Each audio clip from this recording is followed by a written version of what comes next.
Hey, I'm Dr. Terrance L. Green, the creator of raciallyjustschools.com, where we help leadership collectives build racially just schools through praxis-based learning experiences. And I am super excited that you are here today. This is the second video in the videos on how to prioritize your racial justice work this year. Now, what I'm going to invite you to do and ask you to do is please go back and watch the first video, because what we're going to talk about in this video builds off of the work you did previously. So if you haven't, there should be a link somewhere below or near to the very first video. Go back and watch that one and then come here, because now we're going to talk about how you actually prioritize the things that you're going to focus on. Okay, in the previous video, you got clear on the things that you can control that are aligned with your larger goal. And so now that those possibilities have been generated, what we do know is that you can't do everything at the same time. That's a losing strategy. So how do we start to prioritize our work to praxis into it?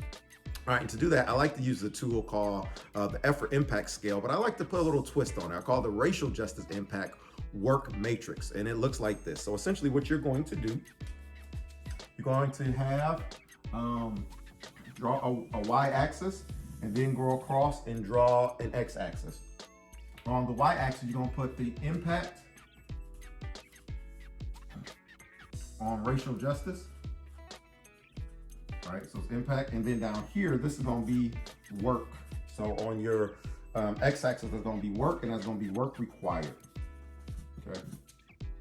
This down here requires more work. The further down you go down that continuum, less work here. The higher up you go, the greater the impact that'll have, and the lower the impact there.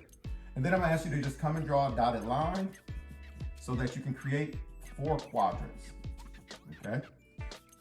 So essentially, once you have that, you've gotten this y-axis about the impact that these things or possibilities or the work that you will engage in will have on racial justice. And then down at the bottom, the x-axis, you have like the work that's required to make that actualized. And so what we're gonna do is we're gonna go back over here to our chart from the last video, where we are only focusing on the things we can control, and we're now going to map them onto this matrix, okay? Once you start pulling them off one by one, and the first thing I want you to do is just work on the y-axis, just work on the impact. So we look at this, have a diversity night. You have discussion with folks, and you're just like, does it go higher? Does it go lower, higher, lower? And you wanna spend, 2 to 3 minutes per sticky note, because you really want to make sure that you get some things accomplished. I think there is nothing, it can be difficult to be in facilitated meetings, but you never come to any commitments or decisions. So you want to get to that, right? So again, this doesn't have to be perfect. The goal isn't perfection, it's racial justice. So you say a diversity night. Well, a diversity night, when people say, well, why are we talking about equity? Why are we talking about anti-racism? Can we move beyond diversity? And a diversity night, that's an add-on. Why isn't it integrated? So you had these conversations, up, down, up, down. People say, well, actually having a diversity night will actually have a very low impact on racial justice work, so you put it there. Somebody says to develop anti-racist professional learning communities. And you say, does it go up, down in terms of the impact it'll have? And people say, well, I think it'll be, it could be pretty impactful. We have developed anti-racist professional learning communities, or PLCs. The next thing we have, somebody said to have a speaker series. People are like, up, down, and you decide, again, I'm just making these up for example for the process. You decide and say, well, I think a speaker series could be impactful in terms of creating awareness. And we know awareness isn't enough, but we think it'll be, it can have some. So it's not super impactful, so it doesn't go above the threshold. So you decide to put it there. And then somebody said, well, we need to update our website. Well, does that go up, down? Well, updating the website will give people context of what we're doing.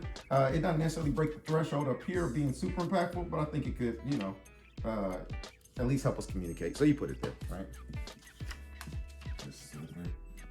Somebody say, do another book study. Well, let's say hypothetically in this context, we're using an example of a school leadership team where you have building administrators, teacher leaders, you have some staff leaders and family, community, and maybe youth here.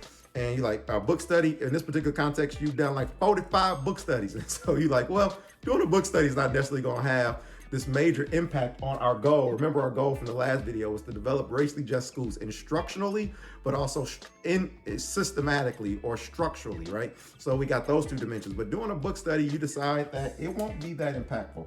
So you actually put the book study down there. And I'm going to do a video on how to do a book study to inform your practice, but that's for another time. The next thing is culturally relevant teaching in all classrooms. How impactful would that be to get to our goal of building racially just schools? Be very impactful. So put that right there.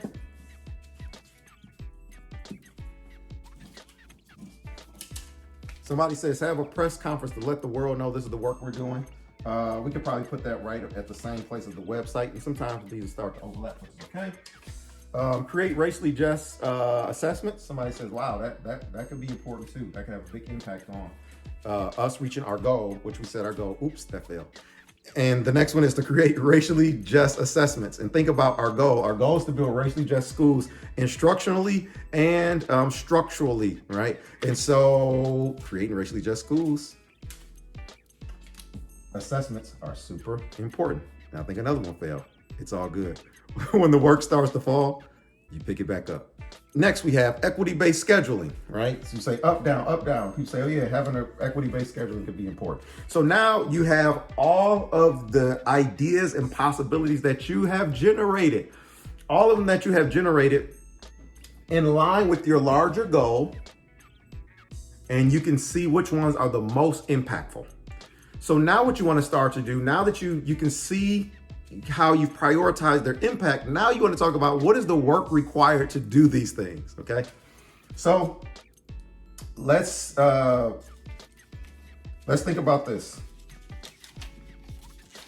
Have a diversity night. So you think about the work required. And I want you to think about not just the work that you have to exert to actually do something, but think about the long-term ramifications of that work over time. So in other words, if you do a diversity night, to organize it may not be a lot of work, but to undo just having an add-on and not something substantive can create additional long-term work. So you start thinking about the work required for this as you have this conversation. It actually requires a lot, so you put it over here. You say to do a book study, you start thinking about how time has been organized. You think about all these other things. You say to doing a book study, it could be easy to necessarily do, but the work required to undo if the book study doesn't go, so you decide you just want to put the book study there, right? Have a press conference. You say, well, us externally telling people what we want to do, we just need to get some people together. We can do it virtually. We can record it, put it on our website. That shouldn't take too much work, so you put it over here. To update the website, again, that shouldn't take too much work. We can update the website, so you decide you want to put it there. Have a speaker series, right? You think, well, the work to do that, we have to organize, we got to get budgets, we got to get this and logistics, and depending on who it is, and you say, well, this may be in the middle, right? The work required. Then you say equity-based scheduling. You have it up here as terms of impactful, like given the context of what we already have built here, what would it require to do equity-based scheduling, the work required? Well, we know it's something that's ongoing, but you think the equity-based scheduling might actually require just slightly more work, so you put it to the right. The next thing is to have culturally relevant teaching in every classroom. In this particular context, there's already feedback and observations, and there's a culture of people growing in their practice, but you now want to make sure that the work that's happening instructionally is culturally relevant. This will take us, you say, how much effort will this take, right? And so you say, well, it may take a little more effort, okay? The next thing is to develop anti-racist professional learning communities. You already have a system and a culture in place of professional learning communities, and now to start developing this, right? It's not necessarily the verb here is to develop. And you think about the folks in this leadership team, like, oh, that's something we can do. We can start working on it now. Boom, you say, all right, the work required for that will not be as much. Then you got this final one. And again, these are just examples, and your context will shift and all that will inform this. Create racially just assessments. So you already have space where your people are working on assessments. Now you're deeply integrating in what a racially just assessment looks like. And you think that work is something that can be done because the work and the focus is there. And so you say you want to put it there. Okay? Oops, coming back to me. So you want to put it there. So essentially what you'll end up having is you will have you will end up now having all the things that you've generated in one of these 4 quadrants or on a threshold in between some of them, and that's okay. So now what you want to do is you need to categorize these things. This is what I refer to this as this whole journey about what you're going to do. Use this metaphor of like this driving, right? So this is what you will call a current green light. I call this a current green light. These are the things that you do now. Okay. This next quadrant over here is what I will call a highway sign. I call this the highway sign. These are things that are larger in scope, but they're things you have to do. And as you're doing them, you know that you are going in the right direction to where you want to go. For an example, if you're in the Southern United States, hypothetically, let's say you were in Georgia, you're in Atlanta, and you want to get to Michigan. Well, I know I need to take Interstate 75 north, right? So as I'm driving through stoplights and I'm on expressway, I should see some highway sign that says Interstate I-75 north. I should see like Detroit, I should see Kentucky, I should see something that's informed me that I'm heading that direction. So these are things, highway signs, you want to make these projects, okay? Make these projects. Down here, these things right here are what I call like the road you travel. It's kind of like these are on the way. These are things you do. This is the road you travel. It's like you got to come by these. And these you make tasks. These are things you get people to just, you distribute them up on the team and you just got to get them done. They're tasks. They're, they don't require as much work. And so they're just tasks, the things that you can get done. You might get some quick wins. And then over here, these are what I would call distractions or detours.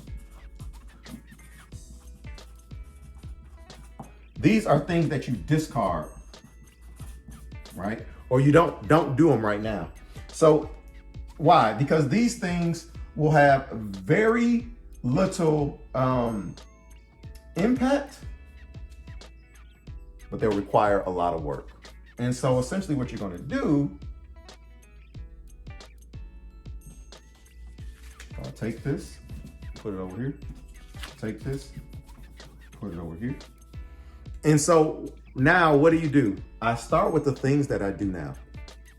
That is creating racially just assessments and developing anti-racist PLCs. And so I start here. I want you to think about this in like practice cycles. I start here start working on this. So this becomes my focus, these 2 things. I start here and I cycle this for 8 weeks, 12 weeks, 4 weeks, 6 weeks, whatever it is, a cycle of praxis. When I say praxis, there's a framework or theory that informs what you do. You engage in action and you are reflective of the action that you engaged in. So it's creating that system of praxising. You do this and then you start to plan as projects to bring these things in the next 6, 8, 12 weeks. And these things right here are the things that you got to get these done. You got to get the website up and get those going. Those are just the tasks, the quick wins to get going. They're not going to change the world, but they give you momentum, right? And so you're picking these up and you're just practicing over and over and over again. And so now we started off actually with 12 ideas generated, but now we're down to just focusing on these 2 for the next 8 to 12 to 6 to 5, whatever weeks it is. And so this is where I start. I start making these things projects and I just get these things done because they will start to give us some degree of momentum. And I just don't do these things. They just take too much work and they don't produce any impact for us in what we're trying to do. And so now the next phase of this will be to make the things that you're going to focus on actionable. And to do that, of course, there's another process for another video. Hey, I hope this was helpful for you. If you have any questions, please drop them in the comments. The other thing is that please try this and I would love to hear what your experiences are. So comments and questions, drop them down here. And until next time, in solidarity for building racially just schools, I'm Dr. Terrance L. Green at raciallyjustschools.com. And see you when I see you. Peace.